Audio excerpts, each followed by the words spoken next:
Assalamualaikum warahmatullahi wabarakatuh. Puji syukur kita panjatkan atas kehadirat Tuhan yang Maha Esa, yang telah memberikan rahmat dan hidayahnya kepada kami, kelompok 2, sehingga dapat menyelesaikan tugas pembuatan video mengenai suatu ilmu pengetahuan yang berkembang menjadi suatu teknologi. Dan kami mengangkat materi yang berjudul Perkembangan Bahan Perekat Bangunan. Menurut sumber Anggi Tondi Martaon, banyak hal yang menarik dan unik jika membicarakan bangunan tua, terlebih dari segi arsitektur. Dengan material seadanya, orang zaman dahulu mampu mendirikan bangunan yang tetap kokoh hingga saat ini. Tak hanya di luar negeri, Indonesia juga memiliki banyak bangunan megah berusia tua yang menjadi bagian dari peradaban. Berbekal teknologi seadanya, manusia pada masa lalu mendirikan bangunan dengan proses dan teknik yang mungkin bikin Anda terheran-heran. Salah satu keunikan proses mendirikan bangunan di Indonesia yaitu menggunakan putih telur. Biasanya, cairan bening dan kental dari telur itu dikombinasikan dengan kapur dan dijadikan sebagai perekat pengganti semen. Mengingat produksi semen baru dimulai setelah didirikan NV Netherlands Indische Portland Cement Maatschappij NV-NIPCM atau dikenal dengan nama PT Semen Padang. Pabrik semen tertua di Indonesia itu berdiri pada 18 Maret 1910. Sebelum kehadiran industri semen, putih telur menjadi andalan perekat bangunan. Meski tidak diketahui kapan dan siapa pencetusnya, penggunaan putih telur sebagai perekat material mulai berkembang di beberapa daerah. Berikut, kami akan menampilkan bangunan tua ikonik yang mengandalkan putih telur sebagai perekat pengganti semen. Pertama, yaitu Benteng Somba Opu yang berada di Makassar. Benteng Somba Opu dibangun pada tahun 1525. Putih telur diandalkan sebagai bahan perekat bangunan yang dibangun oleh Sultan Goa ke-9, Daeng Matenre Kareang Kumapa Risi Kallona. Benteng yang sempat menjadi pusat perdagangan pada abad 16 itu memiliki luas 1.500 hektar. Bangunan tersebut dipagari oleh dinding tebal. Sayangnya, bangunan setinggi 7-8 meter itu dihancurkan oleh VOC pada tahun 1669.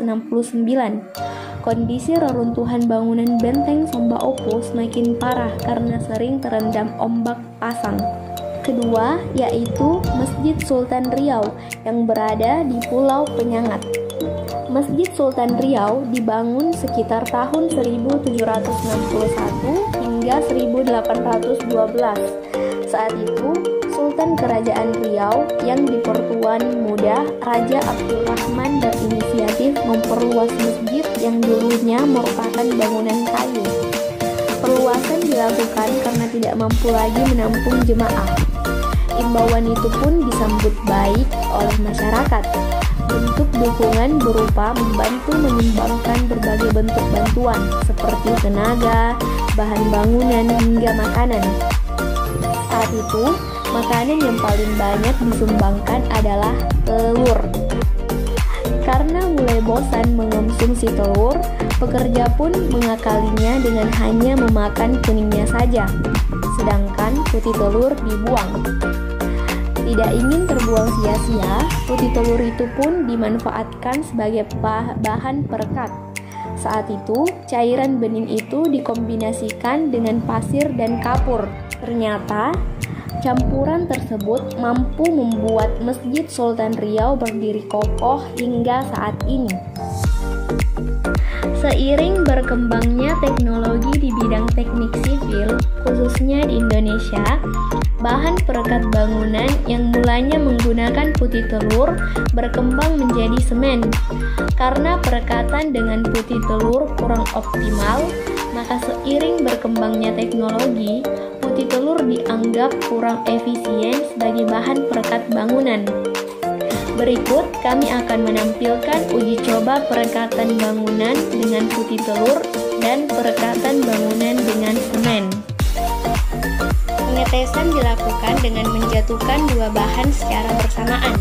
Kemudian didapatkan campuran dengan menggunakan semen lebih kuat atau kokoh dibanding dengan campuran menggunakan putih telur yang hancur atau pecah. Jadi, dapat disimpulkan, seiring dengan perkembangan teknologi, campuran semen membuktikan dapat membuat bangunan menjadi kokoh. Setelah berkembangnya teknologi, semen terbukti menjadi bahan perekat bangunan yang bagus. Asal-usul semen sebagai bahan perekat batu atau bata yang diketahui selama ini berbeda dengan bahan perekat pada zaman dahulu kala. Legenda menceritakan bahwa bahan perekat yang digunakan oleh nenek moyang kita saat membangun bangunan fenomenal seperti Candi Borobudur dan Candi Prambanan di Indonesia, jembatan di Cina, atau bangunan kuno di India dan di Pulau Buton menggunakan zat putih telur, ketan atau aspal alami. Legenda tersebut menunjukkan bahwa fungsi semen sudah dikenal sejak zaman dahulu kala. Kata semen berasal dari kata cimentum, yaitu bahasa Latin yang artinya memotong menjadi bagian-bagian kecil yang tak beraturan. Semen pertama yang terbentuk bubuk ditemukan pada zaman kerajaan Romawi di daerah Puzzoli, dekat Napoli. Bubuk ini diberi nama pozzuolana. Bubuk yang digunakan sebagai bahan perekat dan penguat bangunan ini merupakan hasil campuran batu kapur dan abu vulkanis. Ramuan bubuk pozzuolana yang cukup populer saat itu pun menghilang menyusul runtuhnya kerajaan Romawi sekitar abad pertengahan, yaitu tahun 1100 sampai 1500 Masehi. Pada abad ke-18, seorang insinyur asal Inggris, John Smeaton, menemukan dan mengembangkan ramuan kuno tersebut dengan campuran batu kapur dengan tanah liat. Campuran dibuatnya ini digunakan untuk bangunan menara suar Eddystone di lepas pantai Cornwall, Inggris, yang dikenal sebagai Menara Smeaton. Namun, sangat disayangkan bahwa John Smeaton tidak membuat paten atas proses pembuatan semen tersebut.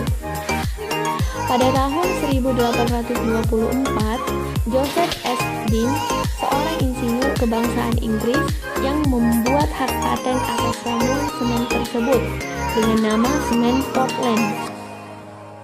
Nama Portland digunakan karena hasil akhir warna ramuan yang diolahnya mirip tanah liat di Pulau Portland, Inggris. Bahan campuran yang digunakan Joseph S. Dean ini tidak berbeda jauh dengan bahan yang dibuat oleh John Smeaton. Bahan utama yang digunakan adalah batu kapur dan tanah liat. Batu kapur yang kaya akan kalsium dicampur tanah liat atau lempung yang mengandung banyak silika, yaitu sejenis mineral berbentuk pasir, aluminium oksida, aluminia, dan oksida besi. Kemudian dihaluskan dan dipanaskan pada suhu tinggi hingga membentuk campuran baru. Semen Portland inilah yang dikenal dan paling umum digunakan di seluruh dunia sebagai bahan dasar beton, mortar, plester, dan adukan non-spesialisasi. Sejarah ini kami ambil dari www.copmart.com. Berikut ini merupakan contoh pembuatan semen dari awal hingga akhir. Pertama itu, proses pengambilan bahan-bahan pembuatan semen. Pertama, batu kapur, tanah liat, pasir besi, silika. Bahan-bahan tersebut diambil pada tempatnya.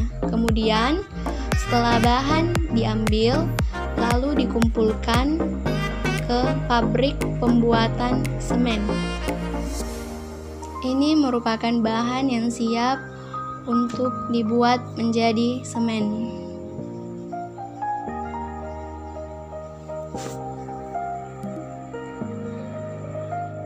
Proses pembuatan semen. Pertama, batu kapur. Bahan-bahannya, batu kapur itu dicampur dengan silika, pasir besi, dan tanah liat. Kemudian dimasukkan pada mesin raw mill. Mesin ini memiliki kehalusan sebagai berikut. Dan teknik pembuatannya itu pertama ada pada silo penyimpanan, yaitu digunakan untuk menyimpan semen. Kedua, electrostatic precipitation untuk menangkap abu hasil proses pembakaran. Ketiga, preheater. Fungsinya sebagai pemanas udara sehingga pembakaran dapat optimal. Kemudian tanur putar sebagai sumber panas untuk memanaskan seluruh umpan yang masuk. Kemudian dibakar. Setelah proses pembakaran, terciptalah klinker, yaitu campuran mentah komposisi yang telah dipanaskan sampai suhu tinggi. Setelah dipanaskan, dilakukan proses pendinginan agar klinker dapat keras. Kemudian dimasukkan pada silo klinker sebagai tempat penampungan klinker.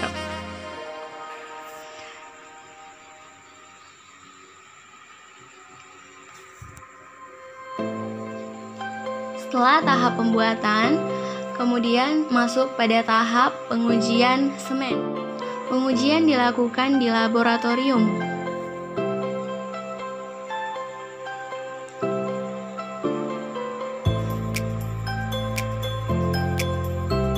Contoh sampel semen akan diukur atau diuji, yaitu flow test, digunakan untuk menentukan kemampuan pengisian.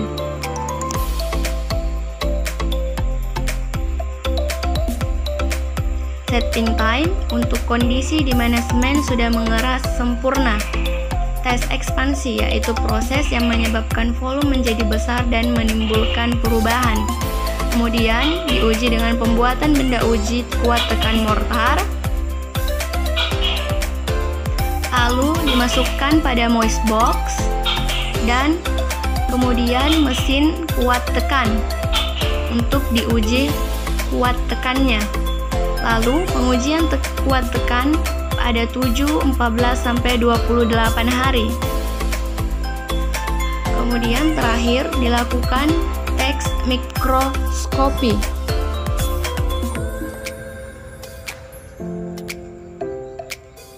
Setelah tahap pengujian semen, kemudian yang terakhir itu ada tahap pengemasan. Dilakukan dengan drop test, yaitu uji coba menentukan kemampuan atau kekuatan karton untuk mempertahankan atau melindungi isi pada produk, yaitu isi dari produk ini, semen itu sendiri. Kemudian setelah tes drop selesai, kemudian dilakukan dengan backcode, yaitu backcode mengisi informasi sebagai berikut. Setelah itu, semen siap dipasarkan. Demikian akhir presentasi kami. Semoga bermanfaat bagi kita semua. Wassalamualaikum warahmatullahi wabarakatuh.